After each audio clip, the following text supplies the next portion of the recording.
The year was 1972. Though Bumpy Johnson had been buried for 4 years, his presence still haunted the sidewalks of Harlem like a ghost too proud to rest. New York wasn't the city of speakeasies and swing jazz bands anymore. The 1970s burst in like a siren. Loud, chaotic, unforgiving, the smooth hum of the Cotton Club had been traded for the raw wail of sirens, and heroin choked the veins of the city as if trying to drag it 6 feet under. The gangster code Bumpy had lived and bled for was being drowned in alleyways and overdoses. But 10 stories above Harlem's pain, time froze in one apartment, a sanctuary spared from the rot below. Inside, the floors gleamed, polished into reflections by lemon oil. Furniture stood untouched, wrapped tightly in plastic like artifacts. The scent of lavender drifted in layers with memory. This was not just a home. It was a shrine, and at its heart was the woman who once stood beside a legend, unmoved by gunfire, raids, or the wailing of the press. The world knew her only as Bumpy's widow. But in truth, she was Harlem's last queen, and her name was Mai Johnson. Mai hadn't penned memoirs or poured her life into glossy interviews. She turned down every lucrative offer, ignored talk show pleas, and kept the public at bay, all to protect the reputation of the man they couldn't wait to label a criminal. The world could take Bumpy's money, ransack his name, but they couldn't seize her silence. In the roar of New York, silence becomes rare, precious. But to people like Kitty Carlile, it becomes a weak spot. Kitty didn't see a woman guarding a legacy. She saw a target. And Kitty? Kitty had claws. At the height of her fame, Kitty Carlile was daytime TV royalty. Blonde, sharp, polished, like glass with edges you didn't see until they cut. Her program, New York Now, didn't search for truth. It hunted spectacle. The bigger the prey, the louder the applause. She dragged down activists, laughed through politicians' tears, made the proud grovel, all behind a curtain of charm. And in 1972, nothing provoked public frenzy like the whispers of old gangsters and unsolved secrets. Naturally, Kitty circled the name Bumpy Johnson like a lion stalking a legend. The letter came wrapped in elegance, heavy paper, gold crest, carried by a man wearing white gloves. It was beautiful. Mai stood by the narrow window holding it, feeling the damp weight of cloud and Harlem hanging just outside. She slit the envelope open with an old letter opener, silver, engraved, once Bumpy's. The message glimmered with false warmth. Dear Mrs. Johnson, we'd be honored to feature you on a special segment titled Harlem. The morning after, we wish to explore the charitable spirit of your late husband and the community work you continue today. The time has come to tell your side of the story. She read each sentence twice. Her face stayed still. This wasn't charity. It was bait, and Bumpy had warned her once, voice low as thunder behind glass. If it shines too bright, it's hiding a hook. She walked to the living room, where June Bug was hunched over a lamp, fiddling with wires as if he could keep time running backward. His hair had turned salt and pepper, his back had bent, but every day he came by. Mai handed him the paper. Take a look. He adjusted his glasses, lips moving as he read, then scoffed like the words smelled bad. Kitty Carlile, that woman's a vulture. She tried to butcher Huey Newton last month, turned his every word into a weapon against him. Mai, you can't walk into that. They'll tear you apart. Mai's voice was barely louder than a feeling. They say it's about the charity. They say a lot, he snapped. They don't care if your husband put shoes on school kids or paid rent for half of Lenox Avenue. They want blood. They want you to give them graves, give them dirt. And if they can't find it, they'll put you on trial with half-truths. Mai said nothing. She touched her fingertips to a photo of Bumpy in a tuxedo, eyes low, lips curled, aware of everything. Maybe, but I'm the only one left to remember who he really was. If I stay quiet, all that's left behind are lies. He stood looking at her like a man seeing a storm cloud where the sun was supposed to be. If this was Harlem, I'd have your back, But inside that studio, they own the rules. They edit the truth. That's not a fight you walk into unarmed. I am armed, she said, straightening her back, with the truth. And truth weighs more than bullets. She dialed the number printed on the letter. When a producer answered, her voice was ice-smoking. This is my Johnson. Tell Miss Carroll, I accept. Across New York, a heat wave shimmered the streets like molten steel. The air trembled, restless. A limo pulled up outside Mai's building.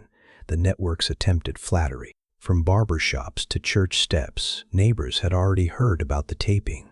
All of Harlem whispered the same phrase. Mai is taking a fight downtown. She appeared sharp as a blade, green silk, black hat, real pearls kissing her throat. Not dressed for mourning, dressed for war. June Bug opened the door, stiff in his best old suit. He sat up front, silent, palm resting where a gun once lived. The ride through Manhattan was quiet as a prayer. Past 96th Street, the buildings thickened, cold steel and glass swallowing sunlight. She crossed into a world built higher, louder, but no holier.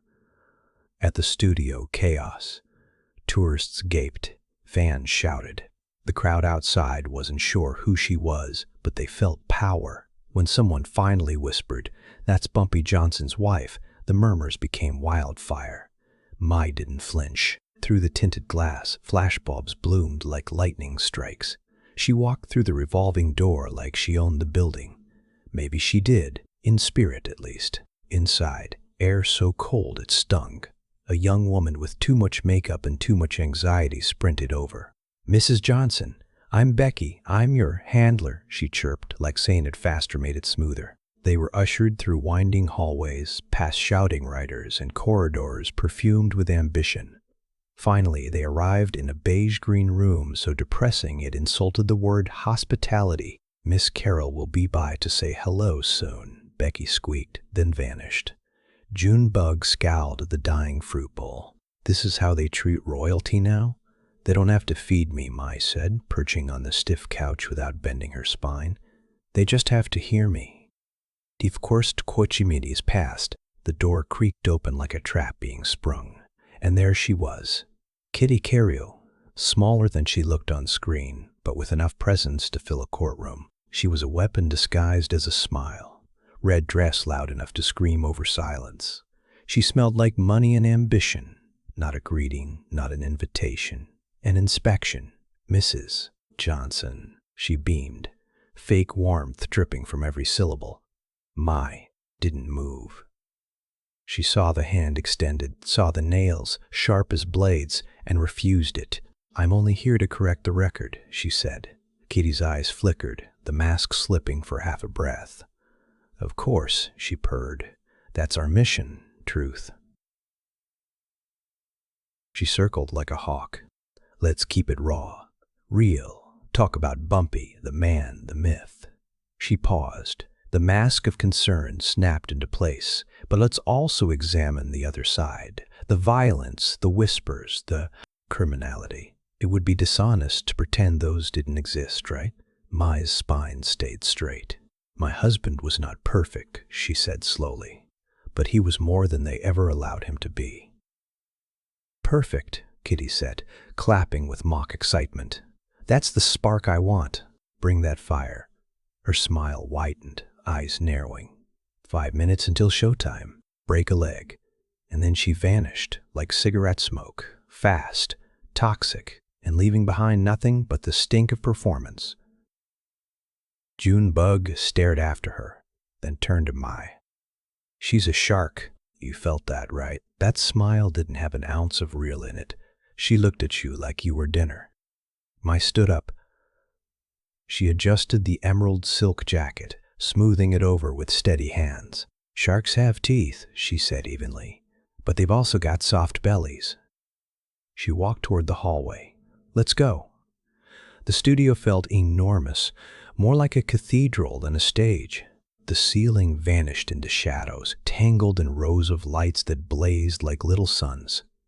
300 people filled the audience benches, buzzing softly with curiosity and morbid anticipation. The stage manager gave my instructions with the detachment of someone who's done this 1,000 times. When you hear the intro, walk to that chair on the left. Avoid the wires. Stay in frame. Mai nodded without speaking. Kitty's theme music played, glittery over the top, oblivious to the storm brewing beneath. The applause sign flashed. The audience clapped on cue. Kitty was already seated in a plush chair, legs crossed, expression as composed as a cathedral statue. "Welcome back to New York now," she purred through the monitor. "Today is different. Today, we have a piece of history with us. A mystery. A controversy. For decades, one name ruled Harlem's underworld. Bumpy Johnson. Some feared him. Some worshipped him. Some only whispered his name." The crowd shifted, murmuring. Goosebumps. Kitty leaned forward, dropping her voice for effect. "He died in 1968, but his shadow still lingers. His widow is here today. For the first time, she's ready to speak. Please welcome Mrs. Mai Johnson." The curtain peeled back. Mai walked out into the glare. Polite applause trickled from the audience, cautious and uncertain. They expected a stereotype: furs, diamonds, a brash gangster widow. What they saw was a steel-spined monument in deep green silk, walking like she wasn't stepping onto a stage but into a battlefield. She sat down opposite Kitty. The lights burned too bright. She couldn't see anyone beyond the first few feet. Just the darkness, the cameras, and Kitty. Kitty opened the conversation with sugar on her breath. "Mrs. Johnson, welcome. I must say, you don't look like the wife of a mob boss." There it was. The first swipe, sugar-coated and smiling. A veiled insult masquerading as wit. Mai didn't blink. "And what does the wife of a mob boss look like, Miss Carroll?" The temperature dropped instantly. The audience stiffened. Kitty faltered for half a beat, then let out a hollow laugh. "Well, fair point. I just meant you appear elegant, refined, unexpected." Kitty rebalanced. "Let's talk about your husband. You were married how long?" 20 years, Kitty repeated, thoughtful. 20 years in the company of a man often described as a criminal overlord. Did you know what he was when you married him?" Mai didn't hesitate. "I knew he was the kind of man people respected. I knew he took care of his people when the city turned its back on them." Kitty nodded, eyes narrowing. "Respect," she said like an accusation. "Some would call it fear, extortion, violence. That word, respect, can mean many things." "In Harlem," Mai replied, her voice strong, "respect is earned, and Bumpy earned it every day. He fed families. He covered rents. He defended a community that no one else protected." Kitty smiled, amused. Protected. Mrs. Johnson, your husband, also ran the numbers. Controlled gambling. Then came drug allegations. Wouldn't that be the opposite of protection? Wouldn't that be exploitation, bleeding out the community, $1 at a time? The numbers game, Mai answered sharply, was Harlem's answer to Wall Street. Downtown, you call it the stock market. But when a black mother bets 10 cents hoping to buy her kids' school shoes, you call it crime. My husband gave them a chance. A bank when no bank would look their way. Kitty let out a theatrical sigh, turning to the audience for effect. "She calls numbers running a service. Fascinating." She turned back, her body language shifting now. Eyebrows lifted, fingers steepled, gloves were off. "Let's be real, Mrs. Johnson. All this talked turkeys, rent checks. It's a beautiful story. But the truth is, your husband made millions. Those millions didn't come from kindness. They came from fear, from blood."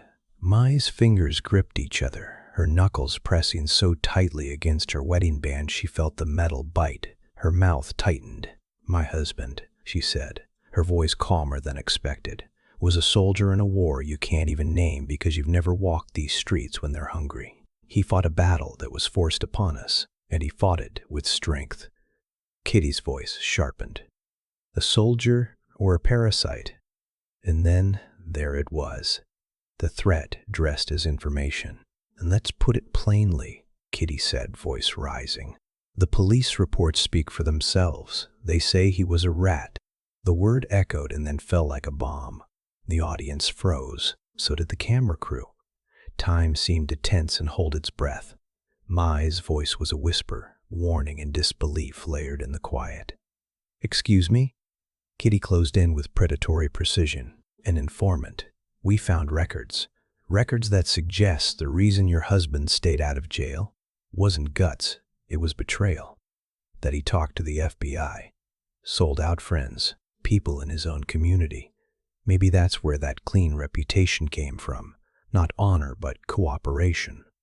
She pulled a folder from under her seat like a magician revealing a lie. She didn't open it, just waved it, hinting at buried evidence. We've done our homework. According to some, Bumpy Johnson was a snitch, a fraud, a coward. She leaned in for the final blow. How does that sit with you, Mrs. Johnson, knowing everything you stood for might have been built on secrets, built on betrayal? The studio was still. No creaks, no coughs, just the collective breath of hundreds waiting to hear heartbreak, panic, denial, something, anything. But what came wasn't fear. It was transformation. Mai didn't move at first. Then she leaned forward, real slow, like the green silk of her jacket was armor being adjusted. The quiet dignity was gone, replaced by a colder, heavier force, something ancient and sharp. Are you finished? Her voice was quieter now, but it struck like metal. I'm just asking questions, Kitty stammered. What the public wants to know. No. Mai cut her off. You're not asking questions. You're throwing dirt and hoping something sticks. You think because my husband is gone, he can't defend himself. You think because I'm a widow, I'm just weak enough to break on camera. But let me tell you something, Miss Carroll. The man you just called a rat, you couldn't shine his shoes. Kitty straightened, fuming behind her mask. There's no need to turn hostile. Hostile? Mai tilted her head the way a hawk did before striking. You want facts? Let's talk about real secrets. She reached into her purse slowly. Security started to move. A stagehand flinched, but she didn't pull out a weapon. What she pulled out shook the air far harder. It was a photograph. Old, grayscale, grainy, worn by time and truth. She held it close, fingers over the image like she was nursing a wound. You call my husband a rat, she said, voice low, glass hard. But maybe you know more about informants than you're comfortable admitting. Kitty blinked hard, caught off guard by the shifting current. I don't know what you mean, she said, voice lighter now, forced. Don't you? Mai asked, still calm, her eyes deadly still. Then let's talk about 964, about a young man named Marcus. The shift was immediate, a change in pressure only felt when danger arrives. Kitty Carlile, the lioness of daytime television, shrank visibly in her chair, her perfectly powdered skin turning pale beneath the lights. Marcus was 22, Mai said. He worked right here in this building, just a kid in the mailroom. Stop, Kitty whispered suddenly, voice trembling. It wasn't performative. It was real, desperate. He disappeared, Mai continued, ignoring her. The police filed some story about him running off, but his mother didn't believe that. She came to our apartment, sat on my couch, weeping. She begged Bumpy to find her son. Mai's voice cracked, but just barely.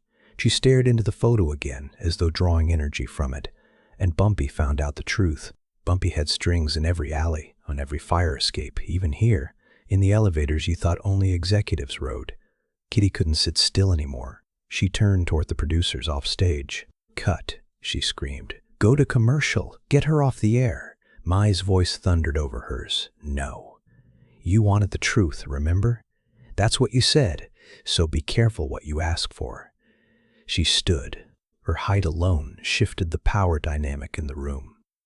Marcus didn't run away, she said. He was having an affair with a white woman, a married woman, a public figure obsessed with her image, a woman whose husband was running for the Senate. You could hear someone in the audience gasp. just one sharp breath in the dark. Then everything went still again. She panicked when she became pregnant, Mai said, her voice thick with fury and justice. Not because she didn't love him, but because she was terrified of the fallout. A black child in her womb would destroy the only empire she built, the illusion of perfection. So instead of a doctor, she called a fixer, a man connected to the Gambino family. Mai raised the photo in one hand, steady as scripture. Kitty had frozen like stone. Mascara streaked down her cheeks. Her trembling lips tried to form a word, any word, but nothing came. She stared at the black and white photo as if it would burn her eyes. "In this picture," Mai said, "is you, Miss Kitty Carril, handing an envelope to a man convicted of 5 murders committed for the Mafia. This isn't gossip or some twisted rumor. This is receipt number 1. She dropped the photo into Kitty's lap without breaking eye contact. Kitty opened her mouth to scream again, to deny, to perform, but there was no curtain to hide behind anymore. "Cut the feed," Kitty shrieked, lunging toward the nearest camera. "Shut it off! Get me out. She's lying. Arrest her." But it was too late. The on-air light died. The screens went black, and what flickered onto televisions across the country wasn't fallout. It was a glitch, a hum, a moment of static and confusion labeled only by the words "technical difficulties." Then came a soap commercial. But in the studio, nothing was commercial. It was pandemonium. The silence in the studio shattered all at once. Hundreds of people rose in an uproar, some shouting, others just staring in disbelief. Whispers collided like waves. On the stage, Kitty Carril collapsed inward, clawing at the photograph in her lap. Her signature smile was gone, replaced by sheer panic. Her $1,000,000 persona fell apart in streaks of mascara and cracked breath. "Get her out," she howled, pointing at Mai with shaking fingers. "She's crazy. She broke in here with lies. Someone call the police." From the wings, Miller, the floor director, rushed onto the stage along with 2 studio security guards. They weren't used to situations like this. Maybe the odd drunken guest or a screaming protester. But this, a murder accusation on live TV? This was beyond their pay grade. Miller grabbed Kitty's wrist gently, trying to calm her as she curled around herself. "We're off air," he murmured. "It's done, Kitty." "She assaulted me," Kitty wailed. "She threatened me." "Drag her out." The guards turned instinctively to Mai, muscles twitching, steps slow but deliberate. They were ready to remove her, rough her up if needed, humiliate her. But Mai didn't budge. Her body was still, her hands folded neatly over her lap, chin high. She watched them come the way a queen watches pawns, unafraid. Her demeanor didn't say, "I dare you."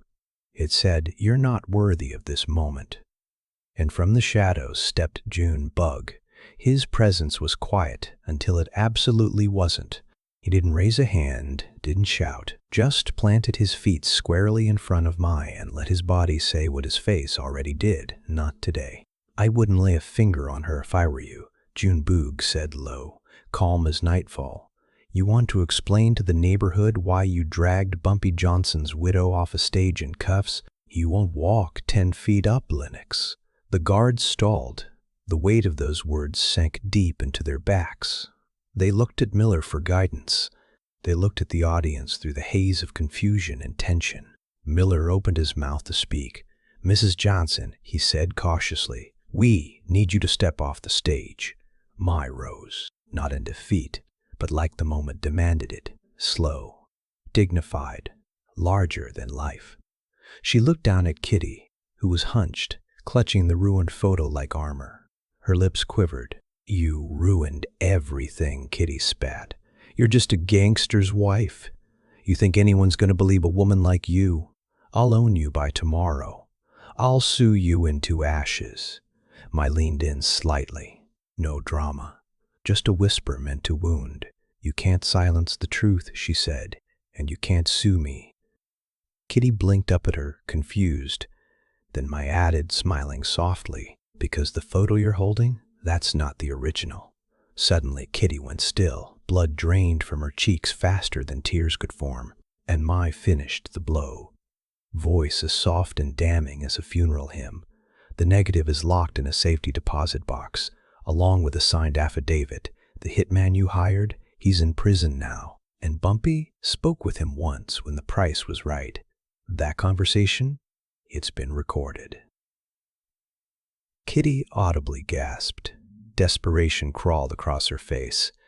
There was nothing left to lean on. No cue cards, no producers, no charming recovery.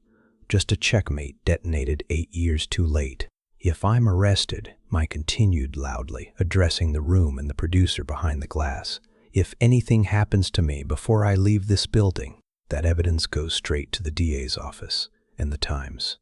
She looked around one last time. "Good day."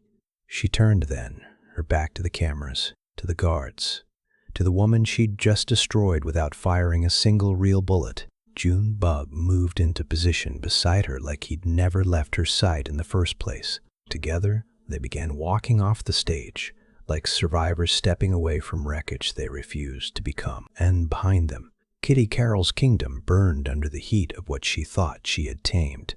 The walk back to the dressing room felt longer now, every step echoing with the fallout of truth dropped like a bomb. The hallways were no longer quiet corridors, they had turned into rivers of chaos. Executives in tailored suits swarmed like insects, shouting into phones, whispering behind clipboards, staring openly at Mai as if she were a ghost made flesh. They parted as she passed, some with awe, most with fear. She wasn't a guest anymore. She was a reckoning. The rules of television didn't account for this kind of rupture, where a host was accused of murder live on air by a woman the country had never heard speak before today. The green room door clicked shut behind them. Mai placed her handbag on the table with slow precision. Her fingers shook, not from fear, but from the crash of adrenaline now passing to her veins. Junebug locked the door, then leaned against it like he had just finished a marathon. "Jesus, Mai," he whispered, "you really did it. You walked right in there and dropped the goddamn bomb." She stepped to the mirror above the vanity, catching sight of her reflection. Her makeup was intact, but now her face bore something else, a fire in the eyes, the kind that only returned to people who had held the truth in too long. She didn't look scared. For the first time in 4 years, she looked alive. "He told me to," she said to the mirror, barely audible. "He told me the devil would show her face, and when she did, I should be ready." A heavy knock crushed the moment. "Mrs. Johnson," came a voice from the other side of the door, tense and breathless. "This is the network's legal counsel." "Open the door immediately." Junebug looked to Mai again, waiting for instruction. She was calm, focused. She nodded once. He unlocked the door. On the other side stood 3 men in clean suits, red faces and wide eyes, flanked by 2 NYPD officers clearly plucked from a patrol rotation with little context for what they were walking into. "You are not to leave this building," the lead lawyer said, already sweating under the fluorescent light. "What you just did, we consider it defamation, breach of contract, unethical behavior bordering on criminal." Mai didn't blink. "The truth can't be defamatory," she replied, "and facts don't breach contracts." The older of the 2 officers studied her quietly. Something in his expression changed. Recognition. A ghost of history passed between him and Mai in that one look. "Ma'am," he said carefully, "as of this moment, we don't have a warrant to detain you.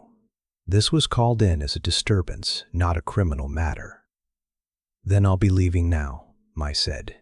She stepped forward with the quiet dignity of someone who had spent her life moving through rooms built to keep her out. "Now wait a minute." The lawyer barked and reached to grab her arm. "You signed legal documents." Before his hand could close, Junebug stepped between them and knocked the man's wrist away with the delicacy of a bodyguard who knew the law was watching. "She's going," he growled. "Try to touch her again and you'll be signing legal forms from a hospital bed." The lawyer took a breath but didn't move. I turned to the older officer. "Is there anything preventing me from stepping into that hallway?" He shook his head. "No, ma'am. You're free to go." "Thank you," she said softly. Then she walked, one step at a time, past furious lawyers and stunned police, toward the eggshell-colored hallway lit far too bright for truth like hers. She reached the elevator and pressed the button. The doors opened smoothly. She stepped inside, June Bug only a pace behind her. The doors sealed them in a capsule of silence. 40 floors down, each ding of descent rang like a victory bell. When they reached the lobby, the facade shattered. News traveled fast, so fast it defied physics and logic. Somehow, in the time it took her to ride down the building, the story had escaped. Maybe it was a stagehand. Maybe an audience member ran to a phone booth. Maybe truth, once finally set loose, simply couldn't be caged. The lobby of Rockefeller Center was a storm. Photographers, journalists, strangers craning to glimpse the center of gravity. June Bug adjusted his coat. "Ready?" he asked. Mai lifted her chin. "Always." Together they stepped straight into the chaos. A wall of cameras greeted her, lenses like spotlights drilling into her face. Questions screamed over each other in a dozen voices. "Mrs. Johnson, did you call Kitty Carlile a murderer? Is there really a photo? Where's the proof? Was your husband an FBI informant?" She stopped outside the door, put on her sunglasses, turned just enough to be heard over the wave of madness. Her voice didn't need to rise. It simply existed with enough force to cut the noise. "My husband," she said, "was many things, but a liar? Never, and neither am I." Then she stepped into the car. June Bug slammed the door. The limo pulled away, cutting to the horns and shouts, leaving the press shouting at its shadow. As they turned north, Harlem bound, the lines on Mai's face softened. Her jaw unclenched. She let her head rest lightly against the seat and allowed her eyes to close. "It's done," she whispered, not in relief, in resolve. But in truth, it had only just begun. The days that followed weren't quiet, not even close, but they were vindicating. The city erupted. The media scrambled. Kitty Carlile's empire collapsed like a paper house in rain. The major networks tried to contain the fire, but their walls weren't thick enough. They issued a vague explanation. Technical issues during a difficult segment not reflective of our network values. But silence couldn't stop 300 people who had sat in that audience and watched a woman collapse under the weight of accountability. The story hit the next morning with the force of an earthquake. Every newsstand in Manhattan bore a version of the same headline: "Widow's Revenge. Bumpy's wife fellers TV'nge. Bumpy's wife stores TV." Kitty Carlile, the hitman, the photo, and the fall. The photo had never been recovered. Kitty likely shredded it within the hour. But Mai, true to her word, had more than flames. She had kindling. At precisely 9 a.m. Wednesday morning, a courier arrived at the Manhattan District Attorney's office with a sealed envelope. Another identical envelope arrived at the New York Times. By noon, the world changed again. The photo took over the front page. A grainy image of young Kitty Carlile in an alleyway, handing a thick envelope to a stone-faced man later identified as Joey the Chin Guerrera, a known enforcer for the Gambino crime family. The date matched, the location matched, and most damning of all, the missing person report of Marcus, archived, filed, and quietly forgotten back in '64, matched too. By Wednesday night, New York Now was suspended indefinitely. The show that had once ruled daytime television fell instantly to its knees. Sponsors pulled their ads in droves. Dish soap brands, car companies, fashion lines. None of them wanted their name sitting next to a murder allegation. And Kitty? Kitty locked herself inside her Park Avenue penthouse, surrounded by criminal defense attorneys who charged by the minute. She issued public denials. Through tear-streaked press statements, she claimed the photo was fake. She said Bumpy Johnson had blackmailed her. She blamed Marcus. She blamed the fixer. She blamed everyone except herself. But none of it mattered. Not anymore. People had seen her face after the camera cut. The shock, the break, the truth. By Friday, formal charges had been filed. Not for murder. That would take time and solid evidence. but for conspiracy, criminal solicitation, accessory after the fact. The police didn't hesitate. They slapped cuffs on her in broad daylight, and when Kitty Carrole was escorted out of her penthouse lobby with a coat over her head, mascara ruined and hair in chaos, no one gasped in sympathy. They booed. The same public who had applauded her takedown tactics, who bought her books and mimicked her outfits, turned on her like crows. Because nothing inspires glee like watching a false crown fall. In Harlem, Bumpy Johnson watched the arrest on a small black and white TV in her kitchen. She sipped tea, her hands as steady as ever. Junebug sat opposite her, chewing on a piece of toast, barely able to stop grinning. "They got her," he said, shaking his head in disbelief. "I never thought I'd see it, but man, Bumpy would have howled. He'd be falling off the couch laughing." Mai stirred her tea quietly. "He wouldn't laugh," she said. "Bumpy didn't get joy from revenge. He believed in order, in dignity. That wasn't revenge, Junebug. That was justice. She called him a rat. To your face." He still couldn't move past it. After everything he gave to this city, that woman had the audacity to sit across from you and accuse him of selling out? Mai nodded slowly. Because she was the one who sold out. That's the irony. These people look down on us, thinking their sins are cleaner simply because they're committed in whispers and country clubs. But sin wears the same face, whether it walks in street shoes or designer heels. She was the rat, and the fact that she thought Bumpy didn't have a code, that's where she was wrong. The phone rang again. It had rung every hour on the hour since the show aired. Publishers, movie studios, morning talk shows. Everyone wanted a piece of the widow who'd brought down a media empire. Everyone wanted her story. She could rake in millions, write a best-selling book, have a biopic commissioned. I walked over to the wall phone, lifted the receiver without a word, then slowly set it back down with quiet resolve. "I said what I needed to say," she muttered. "I'm done talking." That Sunday morning, for the first time in months, Harlem was still. The heat wave had broken during the night, and a quiet breeze curled to the brownstone streets without menace. I dressed simply. A black skirt, white gloves, a small hat. She walked the familiar path alone, past the bodegas, past the churches, past the old men still playing chess on the concrete corners, just like they had when Bumpy was alive. She arrived at Woodlawn Cemetery just as sunlight broke through the clouds. The grass was damp with dew. She moved through the rows of stone until she reached his, simple granite, no frills, Ellsworth Raymond Johnson, 1905 to 1968. Someone else had left fresh flowers, a quiet tribute from one of those who remembered, because even 4 years later, people still paid their respects. Mai lowered herself to her knees, not caring about the stains it might leave on her stockings. She placed a hand on the cool stone and traced the engraved letters with gloved fingers. "I did it, Bumpy," she whispered. "I cleared the books. They won't tell lies about you anymore." She paused, letting the sound of birds and windfall fill the silence. For years, the quiet had left her hollow.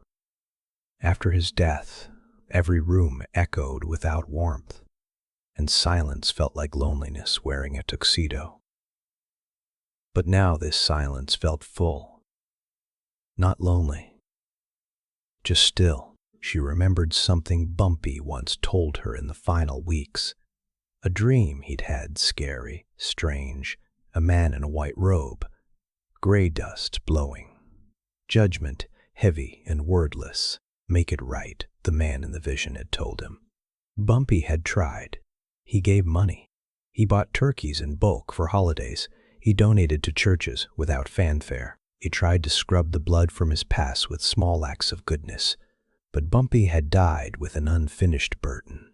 He died afraid that once he was gone, they'd write his story without knowing who he really was. He died afraid for her, for Mai. That was the weight he left behind. Not his crimes, but his silence, his name, his unfinished sentence.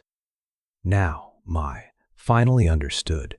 The legacy wasn't the empire or the cash. It wasn't even the fear. It was the truth, spoken when it mattered most to the people trying hardest to bury it. Kitty Carril was the voice of the world that had always looked down, always dismissed Harlem and its kings as thugs in suits. They committed atrocities in gowns and pearls but called it politics. They thought they could rewrite history because they controlled the typewriters. Not anymore. Mai opened her purse, pulled out a silver Zippo, scratched, dented, and still working after all these years. Bumpy's favorite.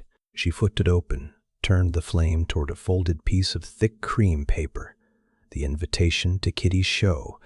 The gold ink curled first, then the network logo, then the carefully worded lie masked as a segment title.